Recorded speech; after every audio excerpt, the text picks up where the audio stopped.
Bismillahirrahmanirrahim. Assalamualaikum warahmatullahi wabarakatuh. Perkenalkan, kami dari kelompok 2 yang beranggotakan dengan saya sendiri Al-Miski dengan NIM 211420056.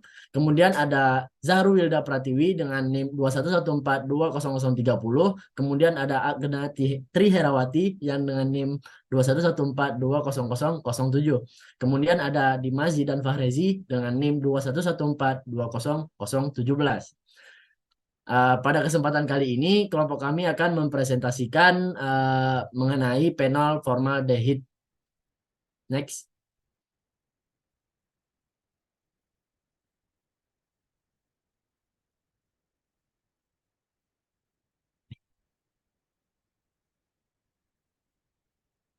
Udah. Nah, sebelum kita lanjut, kita harus mengetahui apa sih penol formaldehid itu sendiri. Nah, jadi penol formaldehid itu sendiri adalah sebuah resin, resin termosetting yang tahan panas, tahan air, dan yang paling banyak digunakan untuk aplikasi eksterior dan aplikasi tahan air yang paling unggul. Contoh, penggunaan pada dinding rumah maupun atap dengan tambahan kadar formalin yang rendah. Untuk fenol formaldehid ini sendiri disusun oleh dua senyawa yaitu penol dan juga formaldehid. Next. Nah, untuk berikutnya akan dijelaskan oleh Dimas Zidan Farezi. Untuk Dimas Zidan Farezi, waktu dan tempat dipersilahkan. Baik, terima kasih Alberski. Saya akan menjelaskan jenis-jenis penol formaldehid. Jadi berdasarkan perbandingan mol reaktan dan jenis katalis yang digunakan, resin fenol formaldehid itu dibagi menjadi dua, yaitu Novalak dan Resol.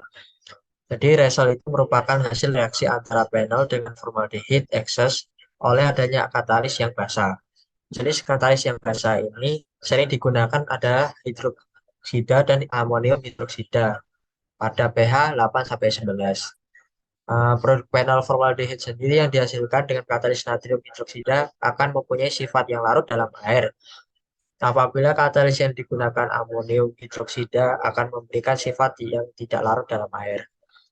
Sedangkan Novalak merupakan hasil reaksi antara penol ekses dengan formaldehid oleh adanya katalis asam.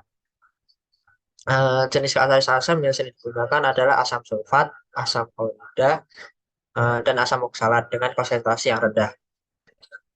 Hasil reaksi akan membentuk produk yang termoplas dengan bermolekul 500 sampai 900.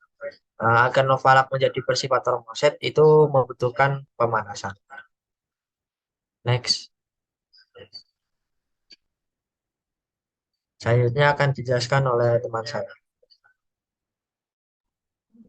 Baik, terima kasih atas kesempatannya.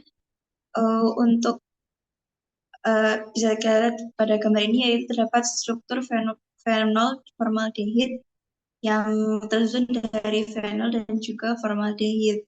Sehingga penyusun dari fenol formaldehid yaitu mereaksikan fenol dan juga formaldehid dengan menjadi dua produk yaitu base dan juga acid. Yang seperti sudah disampaikan oleh rekan saya tadi, bahwa terdapat katalis yang digunakan pada pembuatan fenol formaldehid ini. Sehingga untuk produk base atau resol itu tanpa menggunakan katalis, dan juga untuk produk acid atau produk dengan Novolak maka menggunakan katalis asam yang telah disebutkan. Untuk yang selanjutnya akan dijelaskan oleh Agnes.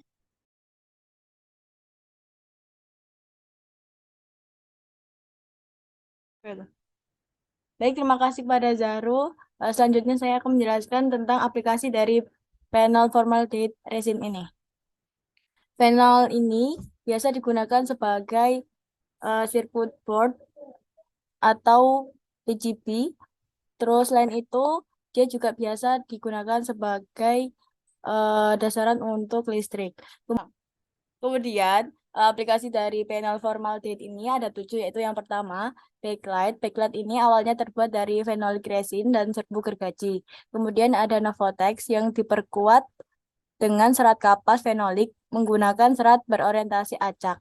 Yang selanjutnya yaitu ada floral foam, adalah fenolik bersel terbuka dengan busa yang mudah menyerap air dan digunakan sebagai dasar untuk rangkaian bunga. Kemudian ada resin linovolak, yaitu banyak digunakan dalam pembuatan pernis dan pelapis. Kemudian ada resol yang digunakan untuk membuat laminasi dan impregnasi kertas, kain, serta asbes.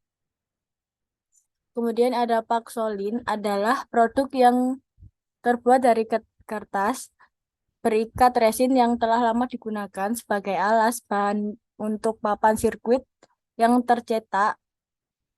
Kemudian yang terakhir ada Tufnol, yaitu plastik laminasi yang tersedia sebagai lembaran dan batang yang terbuat dari lapisan kertas atau kain yang telah direndam dengan resin fenolik dan ditekan di bawah panas.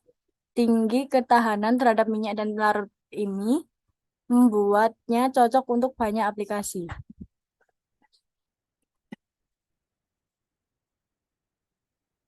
Selanjutnya ada kekurangan dan kelebihan dari phenol formaldehyde resin. Kelebihannya yaitu mudah dipakai sebagai perekat yang baik disebabkan karena sifat kelenturan stabil serta memiliki ketahanan pada suhu dan bahan kimia. Kemudian mudah diberi warna. Kemudian untuk kekurangannya yaitu suhunya tinggi. Nah, berakhirlah presentasi dari kelompok kami. Kami apabila ada lebih dan kurang kami mohon maaf. Apabila ada kesalahan kata juga kami minta maaf. Wabillahi taufiq wa hidayah. Assalamualaikum warahmatullahi wabarakatuh.